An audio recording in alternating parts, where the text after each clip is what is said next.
Hello, everyone, and welcome to update number 2 for Africa Tour 2025. Give me half a moment to go over and welcome and okay, connect streaming software. My streaming software is going. Oh, here we go.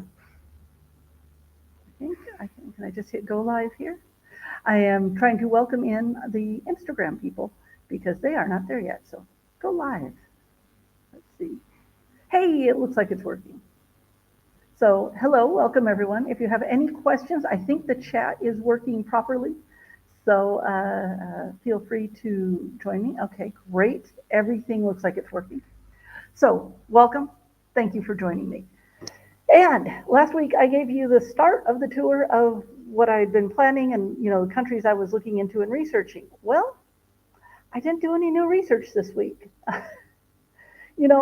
I've lost count exactly because some countries it'll depend on when I get there if I'm passing through them or not, but there's only about 10 or 11 countries I'll be going through next year. And so I don't have to do a single country every week to keep up with things. And some other things took priority, but they were still about Africa Tour 2025. Of course they are. Everything is about that now because there's only like 145 days left till I take off. Let's see, I have a counter here. Oh, maybe never mind. Okay, I looked at it earlier. I think it was 145 days. So I got to keep things moving. But one of the things I'll be doing as I go is offering my services as a content creator to hotels and tourist boards and all that. So what I did this week was I went to Pakorna Hotel here in Tamale, Ghana, and I know the owners. A lot of people from there knew Tim, and they came to his funeral, and so, they were already our favorite place to stay, and then they really showed a lot of support during a difficult time, and so I knew they were the place to start when I was going to do some work for hotels, and in this case, I'm just doing it in exchange for the fact that I could go and film everything and get into all the spaces possible. And so I have created several videos for them and a whole bunch of stills that they can use on their website or on any marketing they want. But see, in this way, this is one of those things I hope to make money on while traveling. And you can either ask places, hey, I do this really cool service. Do you want to pay me for it? Or you can do it as trade. Hey, I do this really cool service. How about a week stay free or however long you need? You work it out. You deal, you barter. But so those things are possible. And so that's what I was doing this week. And what I'm going to do is I'm going to show you one of the videos because I have a 15-second video, a 30-second video, and a minute plus, like a minute 12 video. So I'm just going to show you the 15-second one. This is one of those kickers that you would throw on like TikTok or something like that. So let me pull it out. Oh, wait. I got to do screen sharing. Is that okay? Sorry, something was on my leg, and I don't think it was a mosquito this time. I think it was maybe a spider. We have little jumping spiders that sometimes will jump on me, and it's like, don't do that. I might mistake you for a mosquito because I don't kill spiders if I don't have to. And little jumping spiders, I'll let them live. They can wander around my desk and everything. But so let's get to screen sharing and presentation. That's what I want to do. And we will share. And I'm going to make this big. Oh, okay, here we go.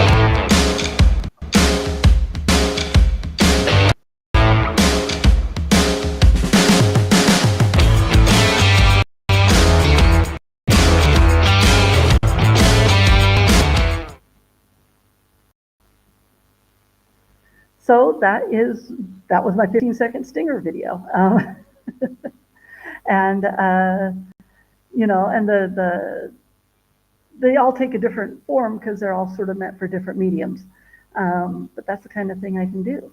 So so I will be going around and basically trying to sell some of those services because it's a mutually beneficial type of transaction, which is a really nice way to approach things. And so that was a lot of the week because as I say, I made 3 videos for them and did a whole bunch of stills and the film time and everything else. So that was part of the week. And then I'm just going to update you on what I did this week because there's a little bit of everything going on. Oh, I wanted to mention to you, last week I said that I was using a spreadsheet to plan my trip and I'd never done that before.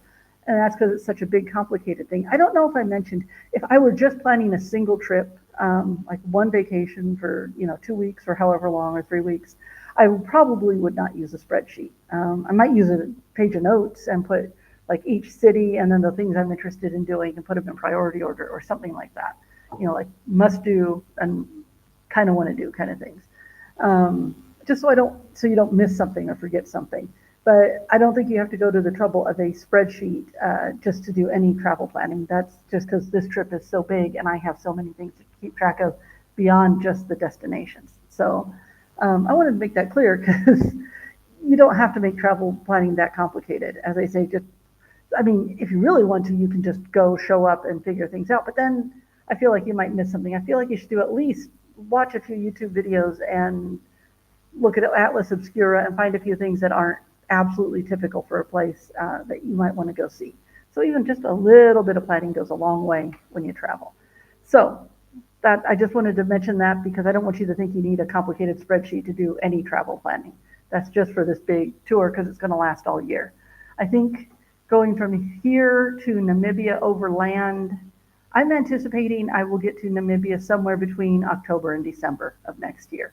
And then the year after that, I'm going to cover the rest of that side. I'm going to cover around the south and go up the east side. But as I said, I'm not jumping that far ahead yet. But Namibia is not the end of the trip. But I think it'll do good to put an end point on it.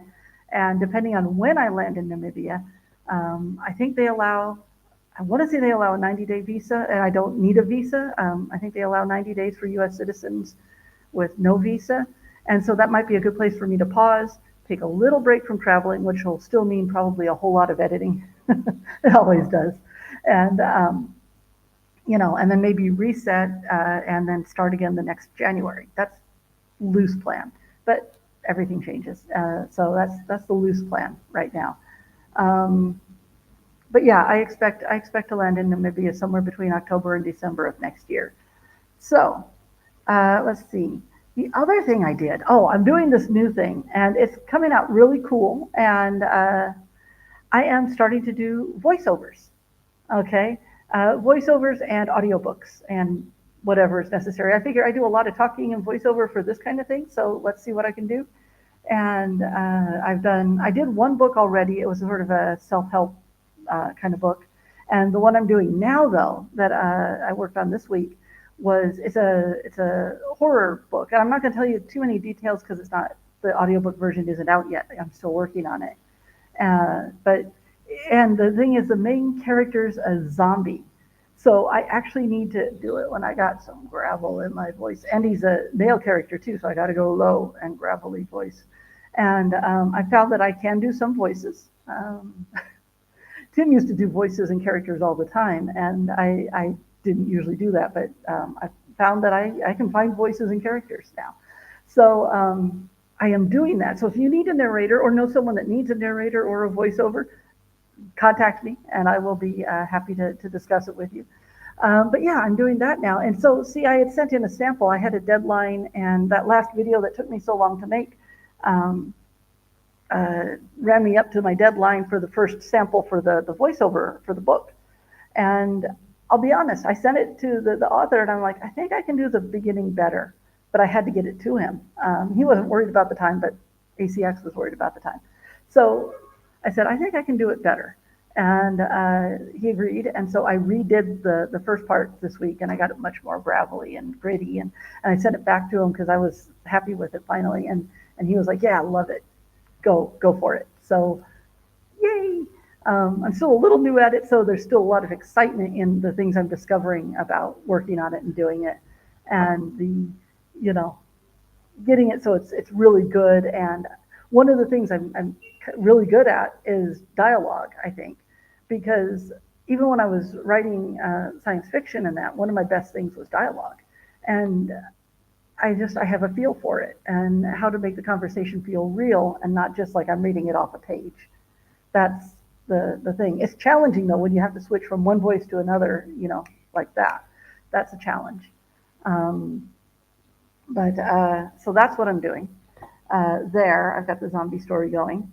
And let's see, the other thing that happened this week was I had to pay rent, and that sounds like nothing and mundane and all that. But in Ghana, you generally pay rent either 6 months or a year at a time.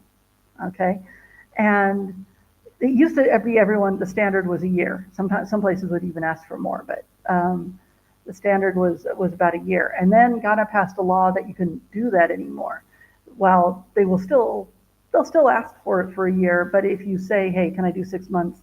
At least the guy who owns this place is really nice. So yeah, when I said I wanted to do 6 months, they're fine with that. No problem, no problem. But the catch is the first time I was here and I had to come up with the rent, I was just going to do a wire transfer to their bank. They were all set up for it. And my bank, I had to call them like 10 times because it kept hitting a fraud wall because it's West Africa, because it's Ghana. And it kept hitting a fraud wall, kept hitting a fraud wall. And I talked to people and they'd say, no, we cleared you, we cleared you, we cleared you. And it kept hitting the wall because it was an automated wall. And finally, the last person I spoke to, I told him, I said, this is a year's rent, so as like, you guys don't have to worry about me like getting ripped off or anything. This is a whole year's worth of rent. And because rent's very affordable here, especially by US standards. Um, but and when he looked at that, I heard him be like, oh, okay. And I think he might have like almost hand walked it through and it finally went through. But since then, last year and this time I did it through the ATM, and it just means I have to make a few draws because hitting daily limits and that kind of thing. But I finally got that all handled and paid off. So that was nice. So now I don't have to pay rent again before I leave. I'm done. I'm done paying rent until I leave, and then that's a whole different adventure, paying at hotels and that, which will hopefully the hotels will hire me, and then we'll just trade services. um, I wanted to also mention something to you is as I'm traveling, you'll notice I stay in fairly budget places. Even as I was traveling around Ghana this last time, I almost never paid more than about $22 a night for a room. And that's even in Accra, in the capital. My mental limit is about 25 in a capital city, is where I really try to cap out, nothing over like 25. But and that's what I call comfort budget travel. Okay, it's not the cheapest you can get. You're not sleeping in a dorm room. You're not in a place that's really dirty and run down or anything like that. Although I've stayed in places that were, $11 or $12 or $13 a night, and I'd still call them comfort budget because they were clean, functional, and completely fine. And that's the thing. What I call comfort budget is basically the cheapest room I can get and still have it be comfortable. Okay, and comfortable means, as I say, clean, everything works. I really prefer having a desk in the room, your own bathroom, which you'll see on things that's called ensuite, like on Booking.com. And so that's my version of comfort budget. But I will let you know, if you are someone that needs a little more comfortable hotel, you can always upscale your stay from what I'm staying at. Okay. And almost everywhere I travel, until I start getting out to like village level type stuff, pretty much everywhere I travel, there's always a more expensive hotel available. There's always a fancy place available. But I don't do it. I don't see a need. When I'm out all day and all I do is come home and crash, I don't see a need to spend a whole lot of money on the room. And that's the thing, is even when I was like, I'd have to save for a couple of years to be able to afford a trip, especially over here to Africa. You might look at an airline ticket to Africa and it might be expensive. It might be, $1,000, $1,100, $1,300, something in that range. Sometimes you'll get lucky and it'll be down into $800 or $900. And I'm talking about from the US. I know, it depends on where you're from.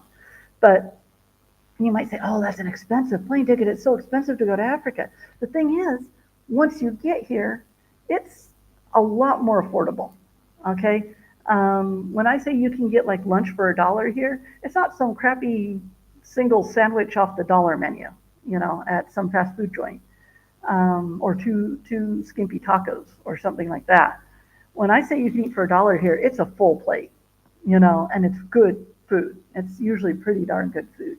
So, and so the hotels, you can keep them, you know, if you went up to $30 to $35 a night, you could be very comfortable in most places here. So that's something to keep in mind. Sometimes you spend a lot on the plane ticket and then you spend less when you get there. I actually looked at a trip in I lived in Southern California, I lived in Los Angeles, and I was looking at a trip for Northern California to do some rapids. You know, it was a few days of comfort camping and rapids and, you know, whitewater rafting. And the thing is, what I would have paid for like 5 days of trip for that, I could have come to Ghana for a month and a half, easy, easy. And that's when I realized when I travel, I like to go places that are as different from home as possible. And so I decided, it's like, yeah, the expense, I was spending in the US, I was spending all my money on the accommodation and the thing, as opposed to spending my money on the plane ticket and spending less when I got there, you know. So that's something to keep in mind. If you're always thinking that travel's too expensive, keep that, especially like travel to Africa, keep that perspective in mind, is that you're not going to spend as much when you get here if you don't want to. Now, if you're rich and the money's flowing, spend whatever you want. That's up to you. But if you're on a budget, think of it that way, is you might spend a lot to get there, but not once you get there. Okay, so that's comfort budget though, is, as I say, the cheapest room I can get and still be comfortable.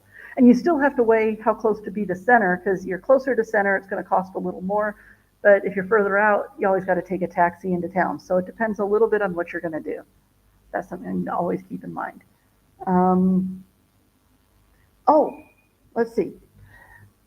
Something interesting has been I've been doing is I made myself a local guide on Google Maps. Okay, and I have something like 1,600 entries of like photos and videos and reviews that I've written and that sort of thing. So if you, the interesting thing that I didn't realize you could do is you can actually follow me on Google Maps. And I've picked up like 108 or 110 followers, and I've done no advertising of this at all anywhere. It's actually under, if you see it, you might see the old name, because that's the Gmail account that it was associated with, which is Team Hazard Rides Again, and that's from when Tim was with me. But it's still, the logo is This Gal Travels. You'll recognize the logo as my current one, and I'll have my name, Trina, on it. So, but people can actually follow me on Google Maps, and they are following me on Google Maps, and that surprised the heck out of me. And so, right now, you could just, if you're planning on coming and you want to see where I've been, it's really easy to follow my trip and see what I thought about places. I always do honest reviews. I always do really honest reviews, and pretty extensive ones at that. So if you want to follow me there, it's another way to kind of learn about the places I'm going as I go. And once I start traveling again, I will continue to do that. And I'll still be doing it around Tamale a little bit too, because I haven't reviewed Picorno Hotel yet. And I stayed there a lot of time before I got the apartment. So that's just something you can find me on Google Maps as a local guide. And it's really just pretty amazing that people can find me there. And I think that's really, really cool. And yeah, I leave location on because, yeah, follow me on the trip, You can follow me all along the way. And I will say, last time, I don't know what I said, weather-wise here, it's been a case of heavy cloud, no rain. And yes, that's a song by Sting off of the 10 Summoner's Tales album, which is one of my favorite albums of his. One of my favorite songs of his, Heavy Cloud, No Rain. But it's been no fun.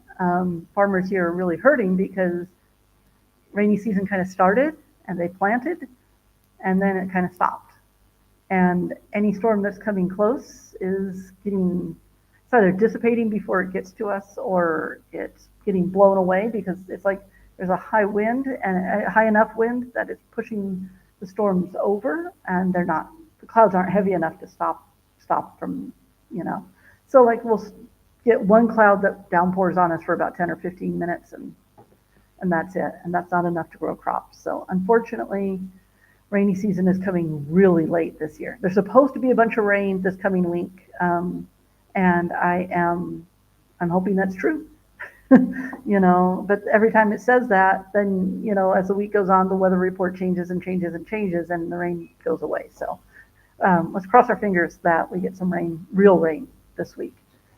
Um, and here's one I could use your opinion. Can I get your opinion? I have been I'm going to say I can say I've been letting my hair grow, but really I've just been lazy about getting a haircut. Because half the time, even when I go to the person who kind of knows how to cut my hair, it just ends up kind of too short. She does a good, even job of it, so when it grows out, it looks good. But I'm thinking of leaving my hair be a little longer. I still need a cut right now because the sides are way too shaggy. That drives me crazy. And I need to cut the bangs. I already cut my own bangs once. They actually came out pretty good this time. But when I cut them this time, but I need to get the bangs trimmed. But what do you think? With this hat, I feel like having a little hair around is better. So should I let my hair grow out a little bit? I was wearing it short for so long, and I wore it short with the scruff on top and all that. But with this hat, I really feel like it's better to leave it a little long. So let me know what you think. And if you don't get a chance to answer on this chat, if it's not live at the moment, you can answer on like the community post on YouTube, or I put up a post that this live was coming up on Instagram, so you can go in and leave a comment there, or message me, whichever you like. And let's see, what else has been going on? So what else has been going on? The actually other thing I was doing was I was trying to come up with a little hobby that I could do that wouldn't be big and intrusive, wouldn't be super difficult, but I like doing crafty things, but I can't afford to like accumulate a bunch of stuff. I can't afford to carry around a bunch of stuff. Like if I'm making something, you know, I can't, I can't carry around a ton of stuff when I'm traveling. So this is my idea, and I've sort of taken a stab at it. But I think I want to learn how to crochet. Okay, and I want to do it because this is my plan. Is to learn how to crochet. Then I can just keep a few colors of yarn with me. That those will squish up pretty good. But what I want to do is I want to learn how to make the little cute animals. Okay, I want to make the little cute animals, and then when I come across kids, I can give out these little crochet animals to all the kids. So you know, those are something that'll squish okay in my packing, and I can carry around a certain number for a while. Plus, I'm going to be, you know, I'm doing this whole trip overland, so there's going to be times when I'm on a bus for 6, 8, 10 hours, you know, and so it'll give me something to do on the bus when the road's not too bumpy. And I did get a crochet hook and some yarn, but the only yarn they had was black. And so I can't see my knots really well, but also the crochet hook I got, because it was the only one they had, is too tiny. And it's kind of, especially, maybe it's just because I'm a beginner, but it's so tiny, it's a little bit sharp, and it's kind of shredding this particular yarn, and I can't see the knots well. So I got started with the movement. You know, I got started, I got a small string of knots, but I'm going to try getting a little larger hook and a lighter color of yarn and give it a shot. So if you know anything about crochet and have any advice, I'm open to it. But I'm going to go from, you know, learn the basics, do a few basics, and then start right in on learning how to do little animals so that I can, as I say, you know, make it, give it away, make it, give it away. And that way I'm always traveling light, you know. And as far as the yarn, let's see, I have it right here. I said, you know, I can do a little bit. See, it's just this big, you know, and it would squish. So a few colors, like if I have the black and some yellow and some white, I can make a bumblebee, right? That kind of thing. And So that's my plan. I'll let you know how that progresses. Right now, it's going to depend on whether I can find a little larger crochet hook. But see, this is part of planning for the trip too, because I know I'm going to be on the bus for long hours, you know, and I can be listening to an audiobook and doing crochet and, you know, it's funny because my first time here to Ghana, I intentionally did not bring any portable electronics. I don't think I even had a cell phone at the time. It was 2003. It was as pre-cell phone for me, and it wouldn't have done me any good here. Anyways, I'm not sure that they had the SIM card system they have now. Um, so I didn't have a phone. I had my camera, but that was different. It was actually a photography camera. It was actually an SLR, and so I had that, but that wasn't a little pocket camera or anything. No phone. The smartphone didn't even exist then. And I specifically did not carry a music player, either a Walkman or a portable CD or anything like that, because I wanted to experience the place all for what it was. Even the long bus rides, you know, I didn't want to shut myself off from the experience. And, you know, if you choose to take that approach when you come on your first trip to Ghana or Africa or any trip, but if you want to just experience the place and relieve yourself from your electronics, that's great. It's a great way to experience it. I have traveled enough around Africa and West Africa that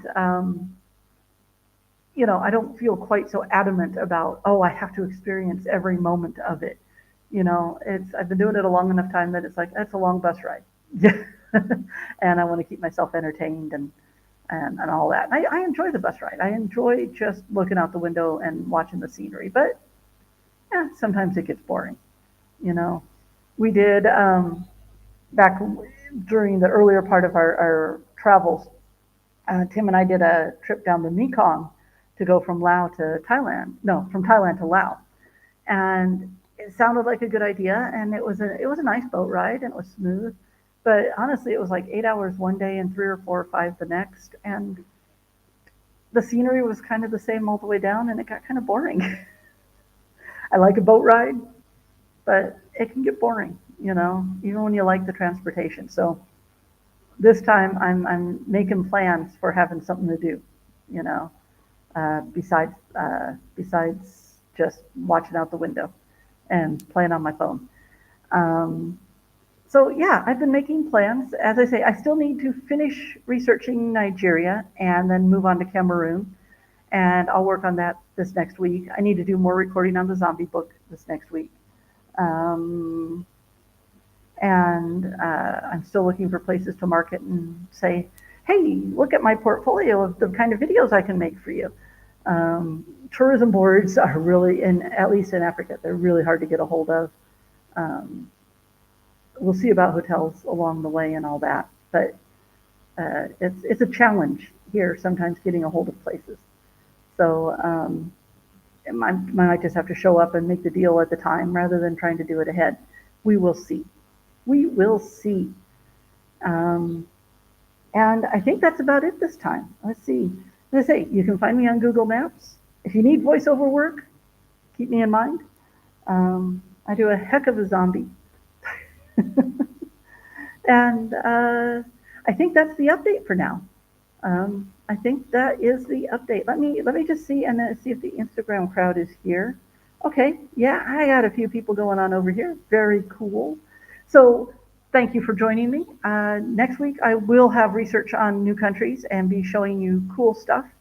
Um, I will be showing you cool stuff next week as to where I want to go. I figured out last time I did the caves and I said you can look them up because I didn't have pictures. I have pictures next time I sit there and say, hey, I want to go here. Hey, I want to go there. Now that I know how to do the screen share, I'll have pictures ready to show you next time so that you'll be able to see all the places I'm researching. Okay, and you know what? Oh, wait, no, I don't think I can do that. Oh, wait, yeah, I can. Okay, I am going to share with you the 30-second video I did for Picorna while I'm signing off so it gives you something interesting to look at. Okay, so, oh, can I do that? Okay, I can do that. Oh, and what was really cool is the full tour that we did is narrated, and one of the owners, I think the owner's daughter, or maybe she's one of the owners herself, um, was the one that did the narration. So let me share screen with you and show you my 30-second video because I think it's pretty cool. It's just for the hotel. Presentation. Share. And so you should have this, and let me show you that. There we go. Okay.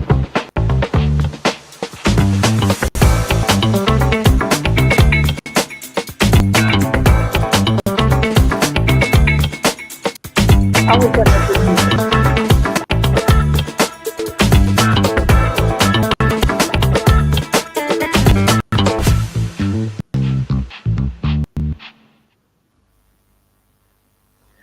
Okay, and there you go. Once again, thanks for joining me, and thanks for joining me. I see you. You're right there. You're right there.